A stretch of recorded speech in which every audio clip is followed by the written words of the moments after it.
We all know कि हमने कहीं ना कहीं हद तक ये वर्ड्स वगैरह पढ़े हुए हैं। बेसिकली स्टूडेंट्स, पहले के जमाने में ये फाइनेंशियल इंस्ट्रूमेंट का जो अकाउंटिंग स्टैंडर्ड है ना, वो मतलब उतना ज्यादा भी डिफिकल्ट नहीं हुआ करता था। But over a period of time, जैसे जैसे एनवायरमेंट बदलता गया स्टूडेंट्स, वैसे वैसे कॉम्प्लेक्सिटीज बढ़ती गई। वाई, क्यों बढ़ता गया? बिकॉज अब अगर अपनी बैलेंस शीट को ध्यान से देखो तो बैलेंस शीट के काफी सारे एलिमेंट्स ऐसे हैं कि जो आइदर फाइनेंशियल असेट्स की कैटेगरी में आ रहे हैं या तो फिर फाइनेंशियल लायबिलिटीज की कैटेगरी में आ रहे हैं। यस, आए दिन दिन प्रतिदिन जैसे स्टॉक मार्केट ट्रेंडिंग हो रहा है, आए दिन दिन प्रतिदिन जैसे डेरिवेटिव्स ट्रेंडिंग में हो रहे हैं स्टूडेंट्स, फाइनेंशियल इंस्ट्रूमेंट का इंपॉर्टेंस और बढ़ता जा रहा है, उसकी एप्लीकेबिलिटी बढ़ती जा रही है। लोगों को फाइनेंशियल इंस्ट्रूमेंट के बगैर नहीं चल पाता है। ये काइंड ऑफ अकाउंटिंग स्टैंडर्ड ऐसा है कि जो लोग बहुत ही ज्यादा कॉम्प्लेक्स मानते हैं, एंड शायद इसके proper proper proper in depth learning करने बैठे तो रियली में ये कॉम्प्लिकेटेड बन सकता है। बट फॉर्चुनेटली हमारे सिलेबस के अंदर उतना ज्यादा भी डेप्थ नहीं है, सो अपने को उतना ज्यादा चिंता करने का नहीं है। बट हाँ, अगर दूसरे अकाउंटिंग स्टैंडर्ड की कंपैरिजन में अगर हम देखें तो श्योरली थोड़ा लेंदी, थोड़ा सा डिफिकल्ट अकाउंटिंग स्टैंडर्ड तो बोल ही सकते हैं। ओके, बट हाँ, बहुत ज्यादा नहीं है। डोंट वरी, अपने सिली सिली सी चीजें, बेसिक बेसिक सी चीजें एफआर के अंदर पढ़ के आए हैं, कभी ना कभी पास्ट में पढ़ के आए हैं। वी नो कि फाइनेंशियल लायबिलिटी वर्ड होता है, दूसरा होता है फाइनेंशियल असेट वर्ड होता है, तीसरा होता है इक्विटी होता है। यस, इसके अंदर काफी सारे मेथड्स है, क्लासिफिकेशंस हैं। Fair value through PNL, fair value through OCI, amortised cost, ये सारे शब्द थोड़े थोड़े अभी आपको याद आ रहे होंगे। यस, अगर नहीं याद आ रहा है तो भी कोई बात नहीं। okay. मैं तो यहाँ पे उसी एंगल से पढ़ाऊंगा जैसे कि मैं पहली बार पढ़ा रहा हूँ हर बार की तरह। यस, बट हाँ, हम लोग हमारे प्लान को फॉलो करेंगे, उसके पैरेलल जाएंगे।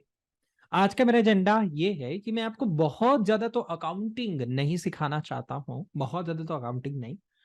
यस, क्योंकि होगा क्या कि आज कोई अकाउंटिंग सिखा भी दूंगा तो आधा अधूरा होगा, आधा अधूरा नेक्स्ट सेशन में जाएगा, और मुझे भी पता है कि अगर आज आधा करवाया तो अब नेक्स्ट सेशन तक आपको बहुत ज्यादा कुछ याद रहने वाला नहीं है। ठीक है, सो आज का मेरा एजेंडा है कि जितने भी वोकेबुलरी है ना इस पूरी चैप्टर के अंदर, उसमें से कुछ वोकेबुलरी मुझे आपको क्लियर करवानी है। Yes, financial assets and financial liabilities की जो कुछ कंडीशंस होती है वो क्लियर करवानी है, उसके डेफिनेशंस, वोकेबुलरी सब कुछ क्लियर करवाना है। रही बात इक्विटी की, तो equity word itself is very easy, तो वहां पे मुझे बहुत ज्यादा लोड भी नहीं लेना है, और वहां पे कुछ बहुत ज्यादा राइट नाउ एक्सप्लेनेशन नहीं देना है राइट नाउ। हाँ, जब समय आएगा तब मैं फाइनेंशियल लायबिलिटी एंड इक्विटी के बीच में डिफरेंस समझाऊंगा, बिकॉज कभी कभी वहां पे कंफ्यूजन क्रिएट होगा कि सर कब ये इक्विटी कहलाता है, कब ये फाइनेंशियल लायबिलिटी कहलाता है। यस, आप बोले सर उसमें कौन सी बड़ी बात है, इक्विटी इक्विटी होता है, लायबिलिटी लायबिलिटी होता है। बताइए, from your perspective liability and equity में कंफ्यूज होने जैसा है कुछ?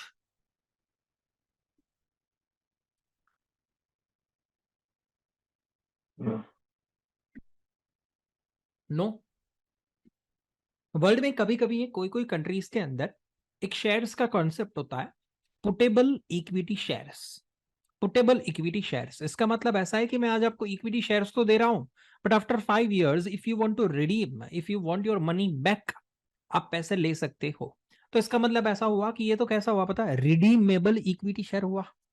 रिडीमेबल इक्विटी शेयर हुआ, जिसको बोला था एक्चुअली उसका नाम है पुटेबल इक्विटी शेयर। नाम से लग रहा है कि इक्विटी शेयर है, बट फीलिंग किसके जैसी आ रही है, डिबेंचर जैसी फीलिंग आ रही है कि नहीं आ रही है? बताइए। अगर कोई रिडीमेबल शेयर है तो वो डिबेंचर ही तो हुआ कि 5 साल के बाद आपको अपना पैसा वापस। बताइए। यस।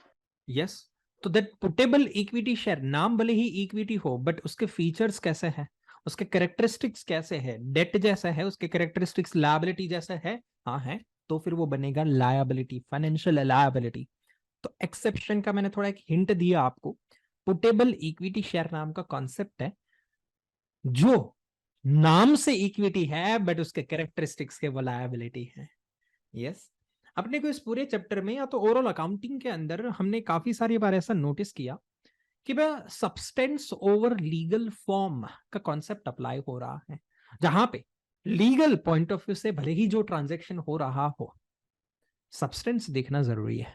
यस, एंड यहां पे भी अगर आप देखोगे तो पोर्टेबल इक्विटी शेयर के अंदर लीगल जो कुछ भी उसका लीगलिटी हो, बट सब्सटेंस तो उसका डेट जैसा है, सब्सटेंस तो लायबिलिटी है। करेक्ट है। नाउ स्टूडेंट्स, ये फाइनेंशियल इंस्ट्रूमेंट है ना, जिस हिसाब से अप्लाई होना चाहिए इंडिया के अंदर अभी राइट ना उतना प्रॉपर मैनर में अप्लाई नहीं हो रहा है। यस, फाइनेंशियल इंस्ट्रूमेंट, ये financial instrument students banking industry को भी अप्लाई होता है, ठीक है, क्योंकि उनके लिए भी फाइनेंशियल असेट्स क्रिएट हो रही है। जैसे कि आप बोले कैसे सर फाइनेंशियल असेट, मान लेते हैं कि मैं बैंक के पास से लोन लेकर आया हूं, I have taken up the loan from the bank, तो मेरे लिए वो क्या है, मेरे लिए फाइनेंशियल लायबिलिटी हुआ कि नहीं हुआ बताइए।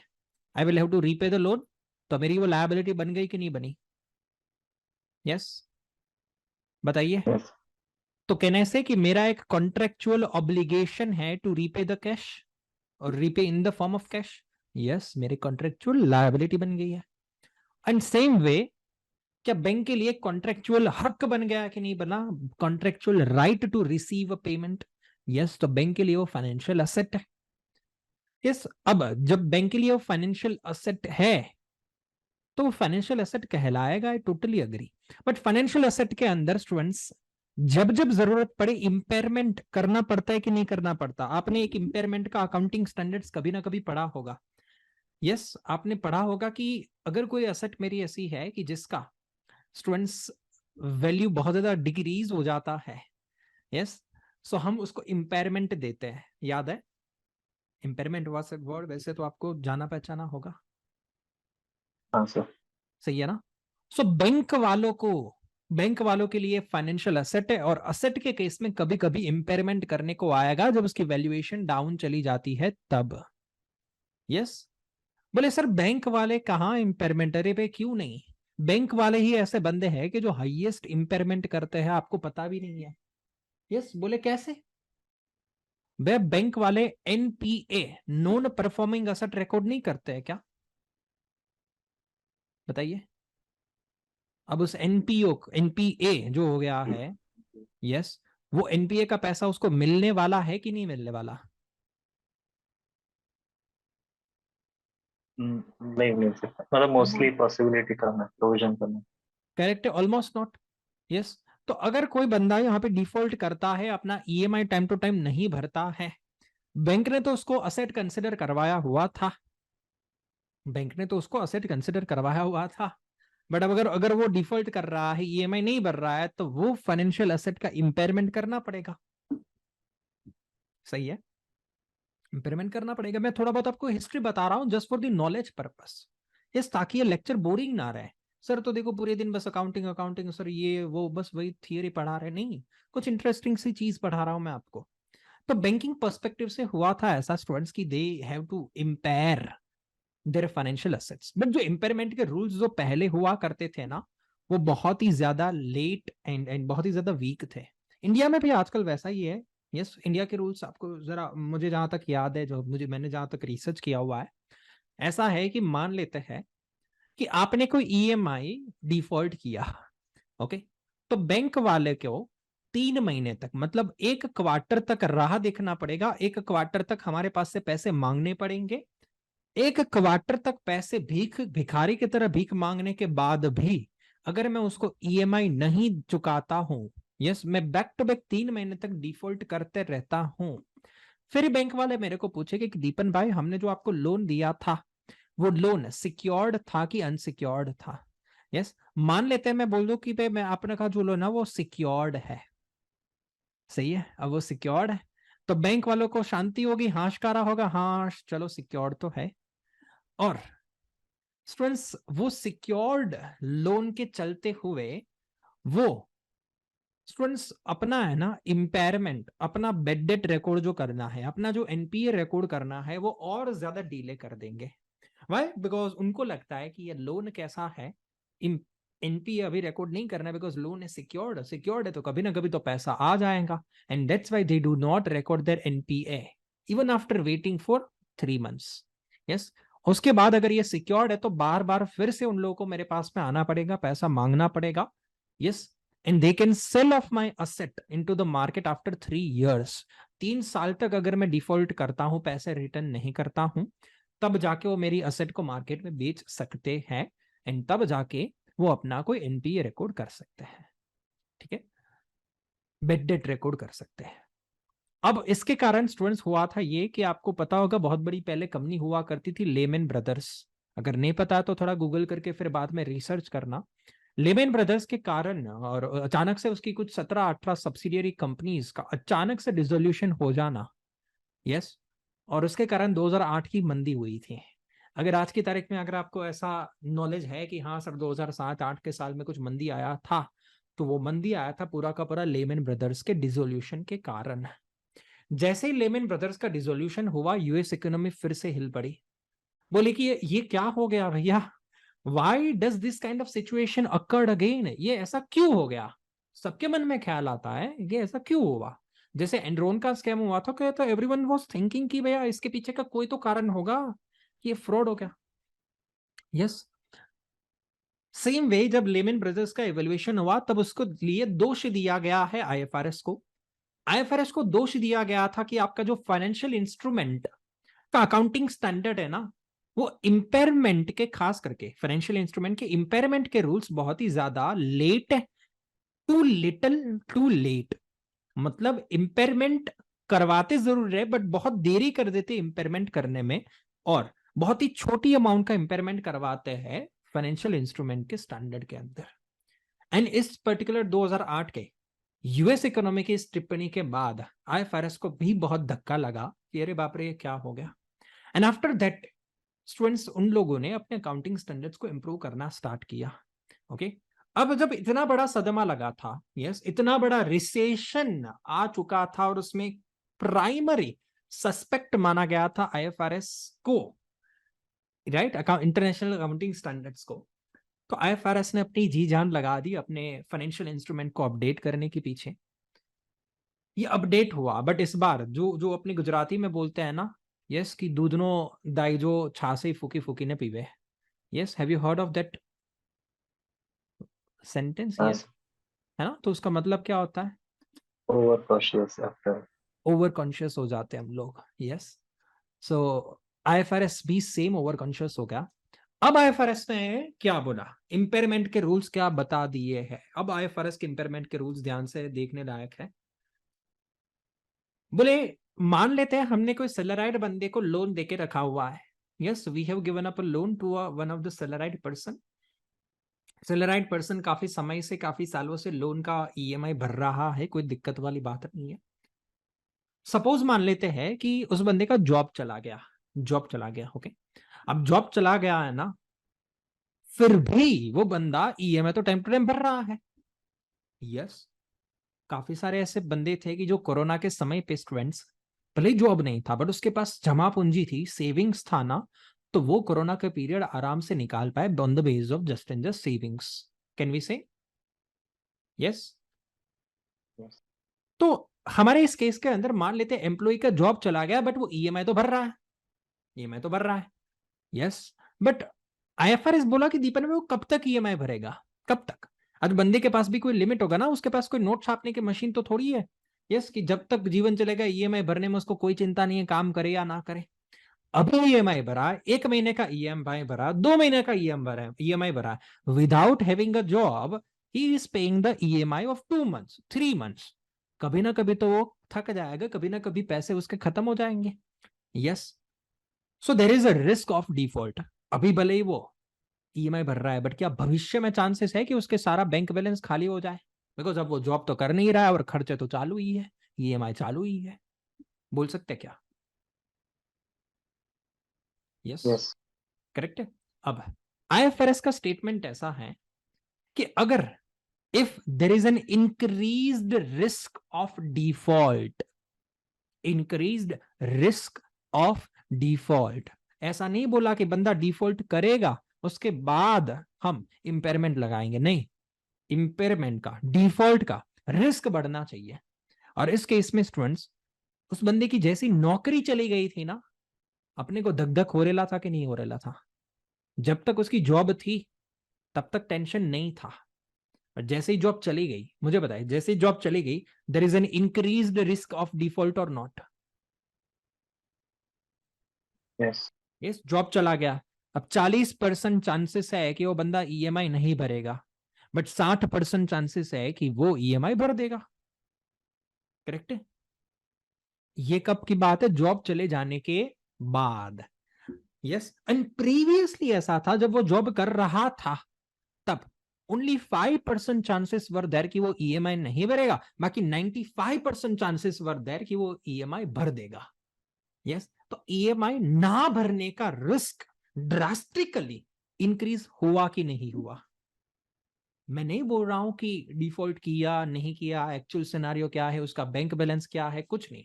क्या ऐसा उसके आजू बाजू में सिनारियो क्रिएट हुआ कि जिसके कारण रिस्क ऑफ डिफॉल्ट अचानक से इंक्रीज हो गया? यस, अचानक से इंक्रीज हो गया। तो बैंक वाले को यहां पे अभी के अभी, जैसे ही उसकी जॉब चली गई है, इंपेयरमेंट चालू कर देना पड़ेगा। Yes, this is called over consciousness of the IFRS. Yes, over consciousness of the IFRS. Yes, previously this accounting standard वो जो था पुराना वाला, वो IAS 32 था। यस, एंड आफ्टर दैट ये अमेंडमेंट सारे इतने सारे करने पड़े कि वो पुराने वाले IAS में से वो धीरे धीरे कॉन्सेप्ट्स को हटा के गए और नए कॉन्सेप्ट्स ड्राफ्ट करते गए, और उस नए कॉन्सेप्ट को स्टूडेंट्स उन लोगों ने IFRS के अंदर डाल दिया गया है। यस, हमको पहले से पता है कि अगर कोई अकाउंटिंग स्टैंडर्ड्स बहुत पुराना होता है तो IAS से जाना जाता है। यस, यहां मैं आपको क्विक रिव्यू करवा देता हूं कि what we will going to learn in this financial instrument and accounting standard के अंदर। Okay, just a second, screen share करता हूं।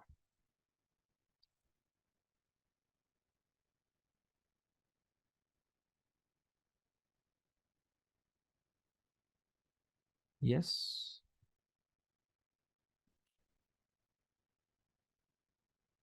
तो हमारे है ना फंडामेंटल लेवल में है ना, ये कोई इम्पेयरमेंट विम्पेयरमेंट आता नहीं था। जो अब नया कॉन्सेप्ट आ रहा है ना इम्पेयरमेंट वगैरह, वो हमारे पास में पहली बार में यहाँ पे आ रहा है SBR लेवल पे। ओके, तो we are having a chapter number 12 which is the financial instrument. चलिए आ जाते हैं। पेज नंबर कौन सा है आपके पास? है बुक पेज नंबर?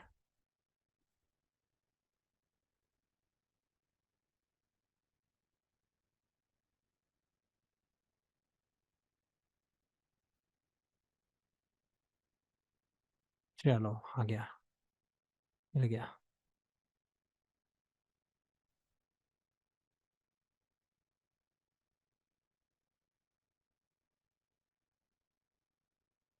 यस, यहाँ पे आ जाओ students. IAS 32 you can see on the screen.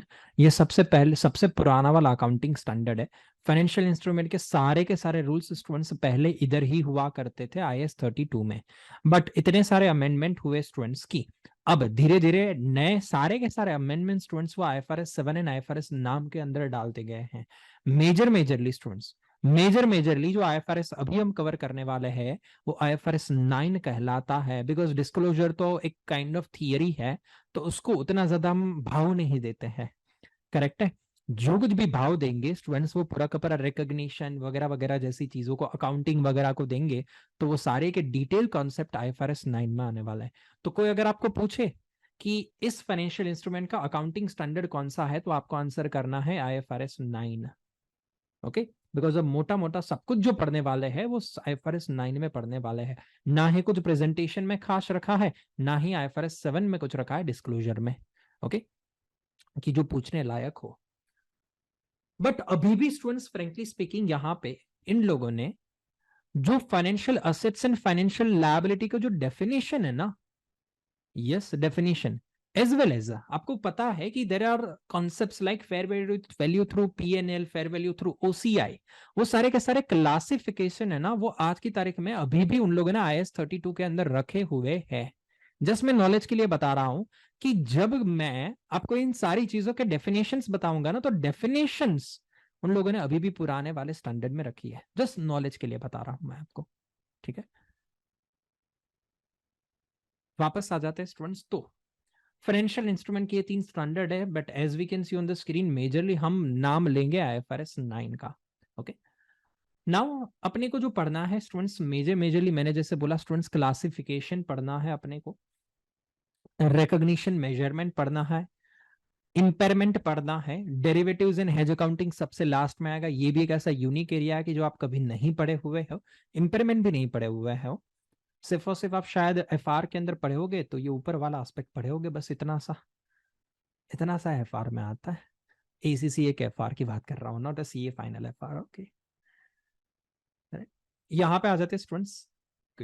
काफी सारे बच्चों को यहाँ पे ऐसा होगा कि शायद सर क्लैरिटी नहीं है कि किसको फाइनेंशियल असेट्स बोलते हैं, किसको फाइनेंशियल लायबिलिटी बोलते हैं, या तो फिर सर कब फाइनेंशियल असेट या लायबिलिटी क्रिएट होती है ना सर, वो पता ही नहीं है। सर फाइनेंशियल असेट या सर कौन सा एरिया, कौन सा अकाउंट्स जो बैलेंस शीट में प्रेजेंट होता है, PPE से लेके इंटेंजिबल असेट से लेके रिसीवेबल से लेके जितने भी अकाउंट हम वहां पे दिखाते हैं, इसमें से कौन से अकाउंट फाइनेंशियल इंस्ट्रूमेंट के चैप्टर में आने वाले हैं, either in the name of financial asset और in the name of financial liability. Okay, तो मैं आपको बहुत जबरदस्त तरीके से कॉन्सेप्चुअल क्लैरिटी देना चाहूंगा, आपको बस मेरा साथ देना पड़ेगा। Will you help me? Yes, है ना? Yes sir. तो आपकी और फिर है Yes, ना, sir. आपको है ना, मैं जो यहाँ पे लिखूंगा ना, इधर आप उसका स्क्रीनशॉट ले सकते हो, या तो फिर आप उसको अगर नोट डाउन करना है तो कर सकते हो। ठीक है, ये उतना बेसिक लेवल का है स्टूडेंट्स की। काफी सारे बच्चे हैं ना, वो अपनी life time memory and life time learning के पर्सपेक्टिव से उसको नोट डाउन करते हैं, और कोई बच्चे को ऐसा कुछ नहीं होता है तो वो नहीं भी नोट डाउन करता। ठीक है, जस्ट सेकंड। अगर मुझे है ना, ये एप्पल का है ना, एक चीज बहुत खराब है उसका, इसका एक्सेल शीट जो है ना, एप्पल का एक्सेल शीट, वो बिल्कुल ही बकवास है। कोई नहीं, चलो। हाँ, थोड़ा थोड़ा मैं भी सीख रहा हूँ, बट हाँ, मैं ऊपर यहाँ पे हेडिंग दे रहा हूँ, अकाउंट नेम। ओके, बाजू में लिखेंगे फर्स्ट पार्टी। आपको जब टेबल धीरे धीरे फिलअप करूंगा ना, आपको समझ में आएगा कि क्या लिख रहा हूं मैं। Second party, is there any contract? yes, and if there is a contract then it will be classified as financial or not. okay,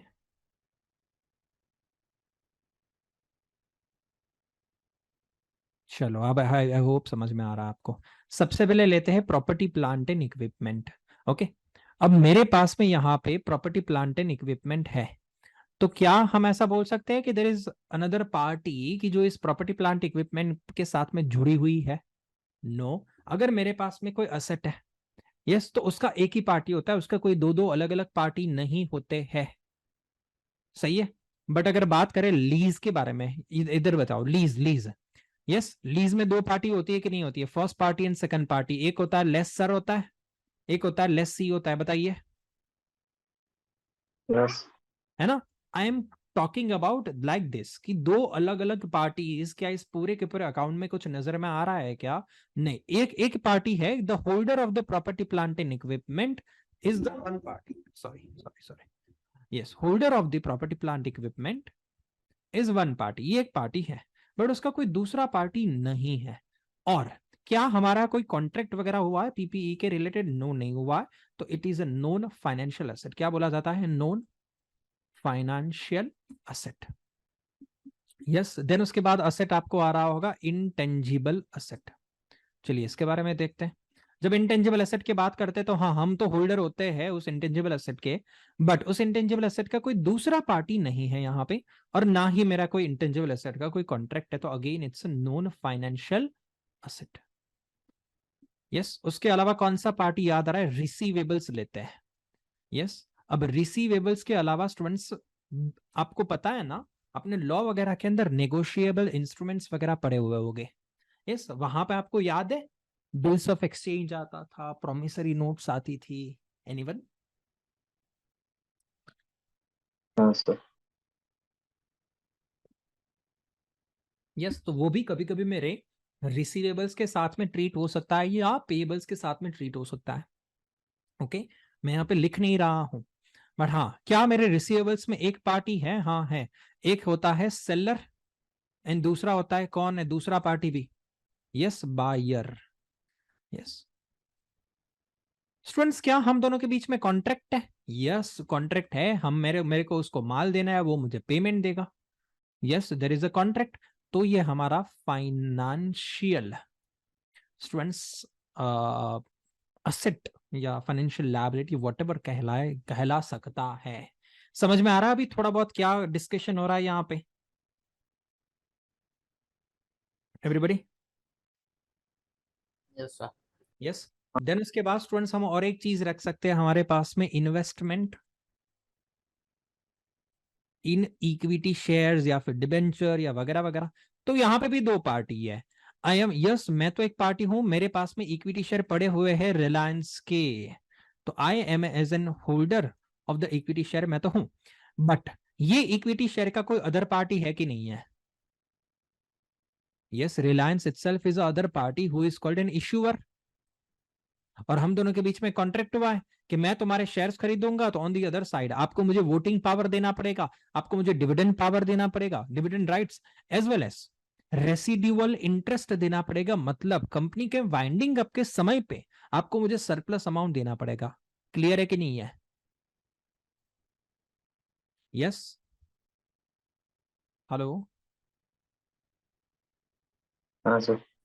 तो ये हमारे लिए बन गया फाइनेंशियल। यस, अब एक और एग्जांपल लेते हैं, कैश। यस, कैश में एक पार्टी है, हाँ मेरे पास में एक कैश पड़ा हुआ है, तो मैं तो होल्डर बना इस कैश का, तो मैं तो पार्टी हुई हूं। बट दूसरी साइड का कैश की कोई दूसरी पार्टी है क्या? कोई बोलेगा यस है ना सर, आरबीआई। अगर सर मेरे पास कैश है तो छापा तो है ना किसी के। यस, बट क्या हमारे बीच में कोई कॉन्ट्रैक्ट हुआ है क्या? ठीक है, सो सर कुछ कॉन्ट्रैक्ट हुआ है। अब यहाँ पे कंफ्यूजन है। आप कोई मुझे यहाँ पे ना प्रूव नहीं कर सकता है कि RBI is a second party. Yes, तो मेरे हिसाब से यहाँ पे मैं लिख रहा हूं, यस भी नहीं लिख रहा हूं, नो भी लिख रहा हूं, एनए लिख रहा हूं। कैश एक ऐसा असेट है जहां पे ना ही कोई ऐसा कॉन्ट्रैक्ट होता है। हम मोदी जी के साथ में कॉन्ट्रैक्ट करके बैठे हैं क्या? नहीं ना, ऐसा कोई कॉन्ट्रैक्ट करके नहीं बैठे हैं। बट फिर भी स्टूडेंट्स, फिर भी ये फाइनेंशियल कहलाएगा, ये एक्सेप्शन है भैया। जैसे हमको कंफ्यूजन हो रहा है ना कि सर कैश में क्या माने, how how you should treat the cash. अपने आप को पूछो कि क्या कोई कॉन्ट्रैक्ट हुआ है कोई दो पार्टी के बीच में, मोदी जी एंड मेरे के बीच में, या तो फिर आरबीआई मेरे बीच में, क्या कोई कॉन्ट्रैक्ट हुआ है? अब आप बोलोगे कि एक नजरिए से देखने जाए ना स्टूडेंट्स, एक नजरिए से, तो आरबीआई ने लिखा हुआ है this is a legal tender. जैसे कि मेरे पास में नोट्स है, कहीं पे तो लिखा हुआ होता है आई थिंक, है ना, ये रहा, I promise to pay the bearer the sum of 500 rupees. देखो, अरे ये नहीं दिख रहा है शायद आपको, वेट अ मिनट।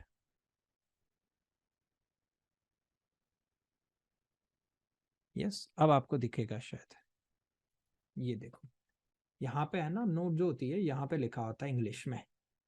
यस, तो एक नजरिए से अगर ये सेंटेंस तो पढ़ोगे ना, तो आपको ऐसा लगेगा कि सर ये है ना प्रोमिसरी नोट है। क्या है? प्रोमिसरी नोट है।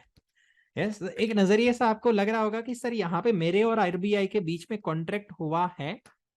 But frankly speaking, do you have a feeling like आपने आरबीआई के साथ में कॉन्ट्रैक्ट किया?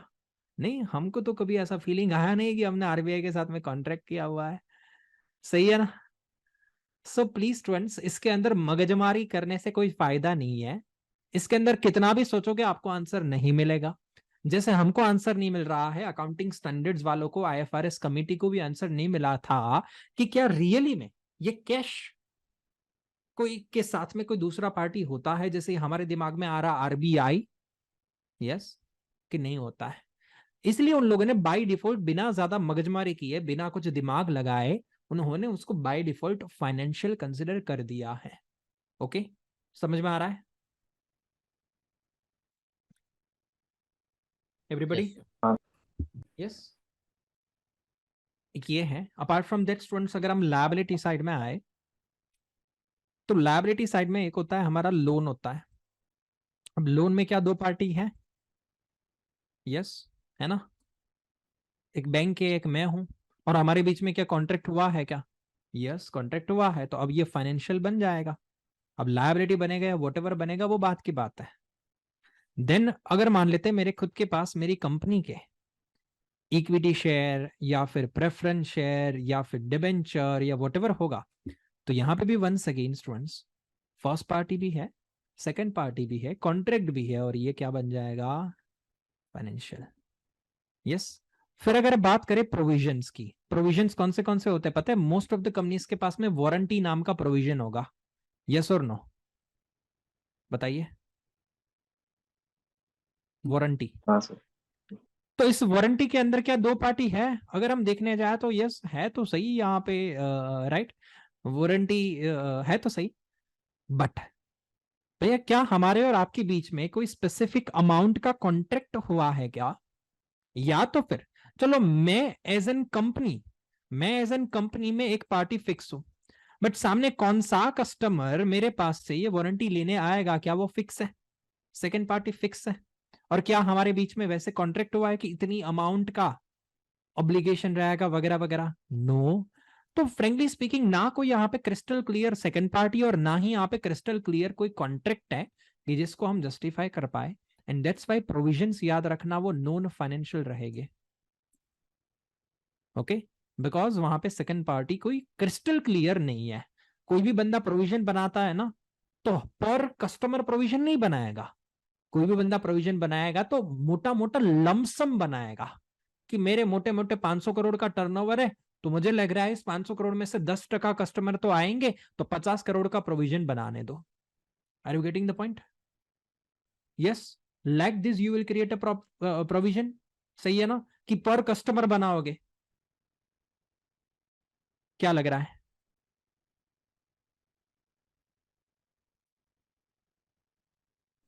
टोटलिटी।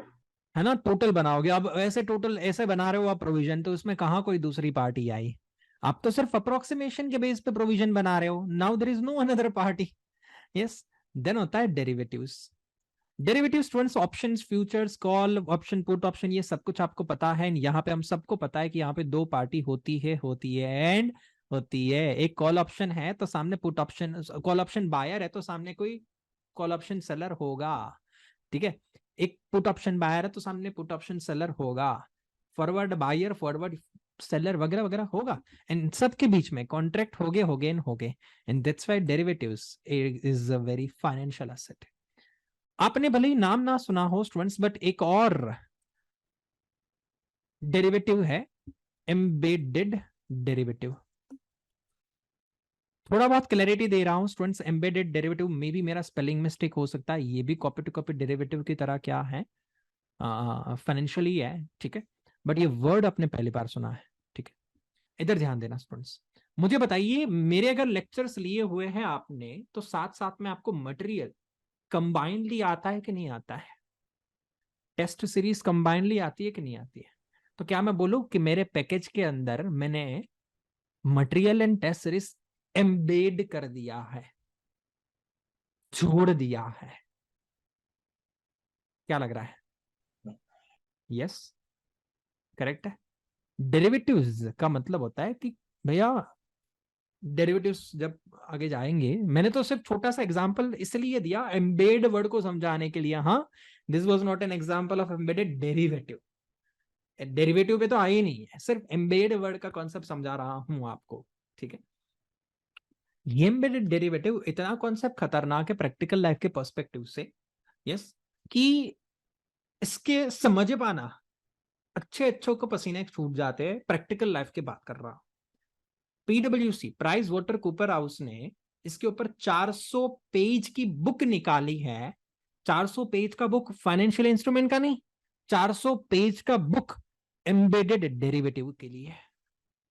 अब आप सोचो कि यह कितना खतरनाक कॉन्सेप्ट होगा। 400 पेज का बुक पीडब्ल्यूसी निकालता है, not for this whole chapter, for only and only one word which is called embedded derivative. Okay, right. But don't worry, मैं आपको डरा नहीं रहा हूं, जरा जनरल नॉलेज दे रहा हूं आपको कि अगर इतना बड़ा बुक लिखने की अगर उसको जरूरत पड़ी तो सोचो एम्बेडेड डेरिवेटिव का प्रैक्टिकल लाइफ में इंपॉर्टेंस क्या हो रहा होगा। यस, आपको लग रहा है कि सर देखो ना, 12-15 लाख 18 लाख का पैकेज मिल रहा है मार्केट के अंदर। यस सर, हमको भी चाहिए। बट भैया, कभी भी पैकेज मांगो ना, उससे पहले अपना अपना वो औकात तो पहले बना लो कि 12-15 लाख 18 लाख का पैकेज कमा पाओ, मांग सको, उतना औकात बना लो। मेरे पास काफी सारे बच्चे आते हैं जिनको कुछ बेसिक अकाउंटिंग भी नहीं आता है, बट पहला सवाल उसका वही होता है कि सर क्या पैकेज मिलेगा। यस, ये टेंडेंसी आजकल के बच्चों की खराब है। और अक्सर जो 3 इडियट्स में बोला जाता है ना, यस, वो डायलॉग अब बिल्कुल सही जा रहा है। अब मुझे समझ में आ रहा है, यस, कि सक्सेस के पीछे मत भागो, एक्सेलेंस का पीछा करो। यस, पैकेज के पीछे मत भागो, इस एक्सेलेंस की भूख होनी चाहिए। यस, एंड ये चीज सबको नहीं होती है भैया। कोइंसिडेंटली मेरे साथ में अक्सर ऐसा होता है कि मुझे इस तरीके का कोई नया लर्निंग जब मैं ले रहा होता ना, आपको क्या लग रहा है कि मैं जब जन्म से ही मेरे पास में सारे एग्जाम्पल्स, ये सारे प्रैक्टिकल एस्पेक्ट्स, ये फाइनेंशियल इंस्ट्रूमेंट का ये जनरल नॉलेज, वो जनरल नॉलेज, ये सब कुछ भगवान ने डाल के तो रखा नहीं था, ठीक है, कि ये लो, ये हार्ड डिस्क साथ में ले जा, कभी भी तेरे को काम आएगा ये नॉलेज। ठीक है, मैं, मेरे को भी रिसर्च करना पड़ता है, मैं भी अक्सर ये नॉलेज लेते रहता हूँ। ठीक है, पता नहीं होता उस समय पे कि ये सारी चीजें कब काम आएगी, कब लेक्चर में काम आ जाएगी। बट फॉर्चुनेटली मैं जब ये सुनता रहता हूं तो मुझे मजा आता है, और मैं बस उसको सीखता चला जाता हूँ। जो बंदों को इस डिटेल्ड लेक्चर में मजा आता है ना, दैट मीन्स आपके अंदर वो कुछ नया सीखने, कुछ कुछ कुछ कुछ आउट ऑफ द बॉक्स जाने की, कुछ जनरल नॉलेज लेने की भूख है। यस, बाकी बच्चे बाकी बच्चे वही बोलते हैं कि सर बहुत लंबा पढ़ाते हो, सर बस स्टोरी करते रहते हो। यस, जल्दी पॉइंट पे आओ ना सर। कपलान में तो आधा पेज का कॉन्सेप्ट है, आपने तो 2 घंटे लगा दिए। यस, अगर आप यूट्यूब करना स्टूडेंट, मैंने एक बीच में कॉन्सेप्ट सिखाया था रेवेन्यू रिकॉग्निशन में, कॉन्सेप्ट आप यूट्यूब करना। I don't want to name any tutor, मैं किसी का नाम नहीं लेना चाहता हूँ, बट अगर मैं जरा बता दूं आपको कौन सा वाला कॉन्सेप्ट मैंने सिखाया था, contract modification. Okay, contract modification, YouTube करने की छूट है आपको, अभी कभी करना चाहते हो अभी कभी करो। कॉन्ट्रैक्ट मॉडिफिकेशन हमने जो कराया था, आई थिंक 2 घंटे लग गए थे, 2 सेशंस के अंदर डिवाइड करना पड़ा था कॉन्ट्रैक्ट मॉडिफिकेशंस को। उसके अलग अलग 3 अलग अलग सिनारियोज मैंने करवाए थे कॉन्ट्रैक्ट मॉडिफिकेशन के। मोटा मोटा मुझे याद है 1.5 से 2 घंटा तो लगा ही होगा। उस कॉन्ट्रैक्ट मॉडिफिकेशन को यूट्यूब के अंदर काफी सारे ट्यूटर्स ने 15 मिनट के अंदर खत्म कर दिया है। खास करके एसीसीए की बात करो तब तो 15 मिनट में खत्म किया हुआ है, because most of the people just follow the Kaplan. And Kaplan को देखोगे लोग तो ऐसा ही बोलेंगे, अरे इतना छोटा सा कॉन्सेप्ट है, चलो अभी खत्म हो जाएगा 15 मिनट में। करेक्ट है, बट उस कॉन्सेप्ट की टफनेस, उस कॉन्सेप्ट की गहराई कपलान से डिसाइड नहीं होनी चाहिए। ठीक है, कपलान तो क्या है यार, वो तो सिर्फ एक रेफरेंस बुक है, राइट। सो ये सबसे बड़ी दिक्कत है कि I don't know how how students को वो चीजें समझ में आती होगी, वो ट्यूटर के लेक्चर्स समझ में आते होंगे, आई स्टिल डोंट नो। ठीक है, बट मुझे तो ऐसा लगता है कि लोग तो फिर यार, वो तो वैसा ही होता है ना कि जब तक आपने, यस, क्वालिटी देखी ना हो तब तो घटिया से घटिया चीज भी अपने को अच्छी ही लगती है। क्वालिटी देखोगे तब पता चलेगा कि अरे बाप रे, ये होता है क्वालिटी। वापस आ जाते हैं, हम बात कर रहे थे एम्बेडेड डेरिवेटिव्स का वर्ड हमने यहाँ पे लिखा था। यस, यस, उसके अलावा स्टूडेंट्स एक और चीज है, चलिए एक लास्ट चीज पढ़ा देता हूँ, आपके नॉलेज के लिए बता रहा हूँ। ओके, आपने नाम सुना होगा प्रीपेड एक्सपेंस का। क्या होता है प्रीपेड एक्सपेंस? क्या यहाँ पे दो पार्टी है, जैसे कि आपने मेरे को फीस पे किया, you paid me the fees, yes, आपने खर्चा किया, Yes, on the return on that expenditure, will you going to expect the service from me? Yes, आपका खर्चा है, बट हाँ प्रीपेड है, मतलब आपने मेरे को एडवांस में चुका दिया। तो यहाँ पे दो पार्टी है, हाँ है, एक है स्टूडेंट, एक टीचर है। क्या हम बोले हम दोनों के बीच में कॉन्ट्रैक्ट हुआ है? यस, कॉन्ट्रैक्ट हुआ है। यस, बट फिर भी तीनों चीजें यहाँ पे यस यस यस हो रही है, फिर भी ये नॉन फाइनेंशियल है। दिमाग चलाओ बाप रे, नॉन फाइनेंशियल है, still it's a non financial element, prepaid expense. और इसका एग्जाम्पल भी मैंने आपको दे दिया, कौन सा वाला? आपने जो मेरे को ट्यूशन फीस चुकाया हुआ है, that tuition fee is called prepaid expense. Yes, क्या ऐसे प्रीपेड एक्सपेंस तो हम आए दिन करते रहते हैं? बताइए। यस, आपने मेरे को 15,000 का फीस दिया, बोले दीपन सर ट्यूशन कभी बाद में ले लूंगा, अभी नहीं लेना, बाद में ले लूंगा। चलो सिंपली इसको तो मान लो प्रीपेड एक्सपेंस, करेक्ट है। अब मुझे बताओ, प्रीपेड एक्सपेंस आपके लिए, आपने फीस भरी, एडवांस फीस, तो आपके लिए फाइनेंशियल असेट हुआ, फाइनेंशियल लायबिलिटी हुआ? चलो ये बता दो, असेट हुआ, लायबिलिटी हुआ?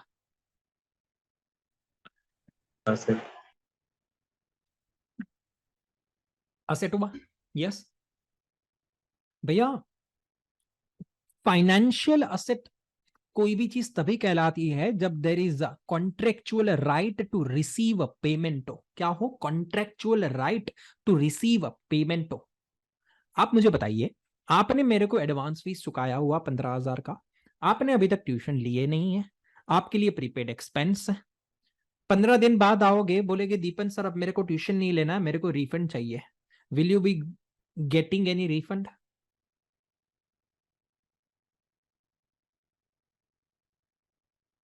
क्या लग रहा है? नहीं ना। Yes, you will not going to get any refund. Yes, correct है।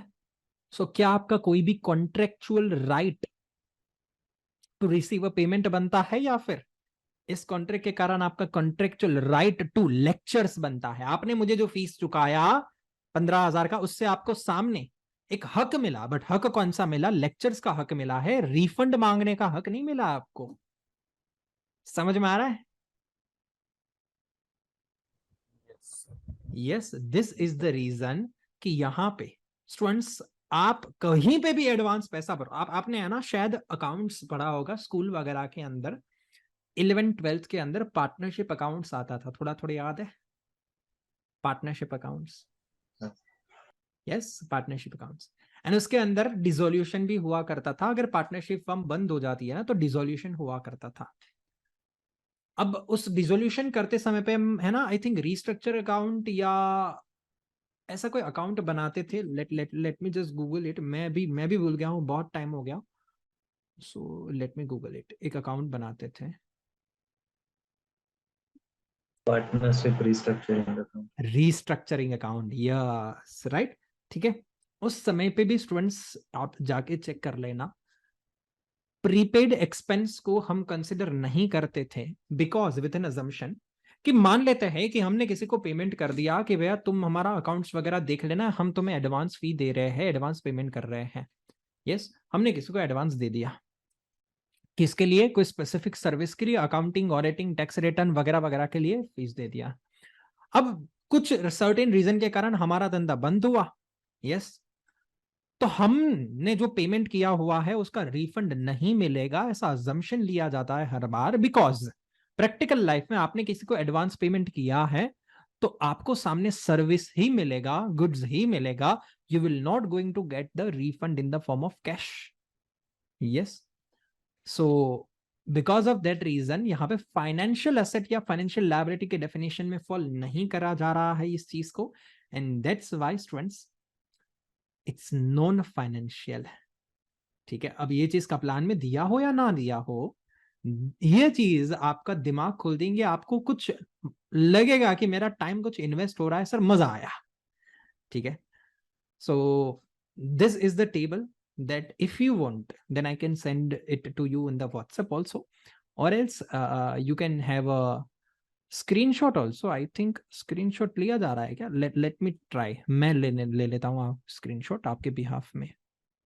let me check। But clarity कैसा आ रहा है? हाँ चलो, क्लैरिटी तो बढ़िया आ रहा है। ओके, मैं आपको व्हाट्सएप कर दूंगा। Thank you. मैंने सेव कर लिया है। ओके, जस्ट ऐसा नहीं है, बट आज के बाद आप जीवन में कभी भी अटकोगे ना कि सर ये फाइनेंशियल एसेट या लायबिलिटी एसेट डिसाइड कैसे करेंगे, तो there are 3 particular questions you will have to ask कि यहाँ पे फर्स्ट पार्टी है क्या, यहाँ पे सेकंड पार्टी है, एंड क्या दोनों के बीच में कॉन्ट्रैक्ट हो है कि नहीं है। यस, एंड कॉन्ट्रैक्ट में भी खास करके रोकड़ा आना या जाना चाहिए। प्रीपेड एक्सपेंस की तरह नहीं होना चाहिए कि सर कॉन्ट्रैक्ट तो है बट कॉन्ट्रैक्ट फॉर सर्विस है। कॉन्ट्रैक्ट फॉर सर्विस नहीं चलेगा भैया, कॉन्ट्रैक्ट फॉर सर्विस नहीं चलेगा। मेरे को चाहिए रोकड़ा। मुझे या आपको कहीं से भी कैश की लेन देन करनी है, कैश आप यहां से आना या जाना चाहिए। Contract for service is non financial. Got it students? यहां पे हमारा इंट्रोडक्शन खत्म हुआ। मुझे नहीं लग रहा है कि अब आगे आई शुड कंटिन्यू। बेसिकली यहाँ पे है क्या कि there is a clash in the lectures and I will have to end the session by 5:30 को खत्म करना है मेरे को, और ऑलरेडी 5:15 हो गया है। ठीक है, अब आगे का जो थोड़ा बहुत डेफिनेशन, आगे का थोड़ा इंट्रो जो मुझे देना है फाइनेंशियल इंस्ट्रूमेंट का, आप सीधा नेक्स्ट सेशन में ही करेंगे। नेक्स्ट सेशन जो होगा स्टूडेंट्स, वो अब नेक्स्ट जस्ट इस वीक की तरह नेक्स्ट वीक का शेड्यूल भी होगा फॉर SBR का, नेक्स्ट फ्राइडे रात को एंड सैटरडे आफ्टरनून को। देन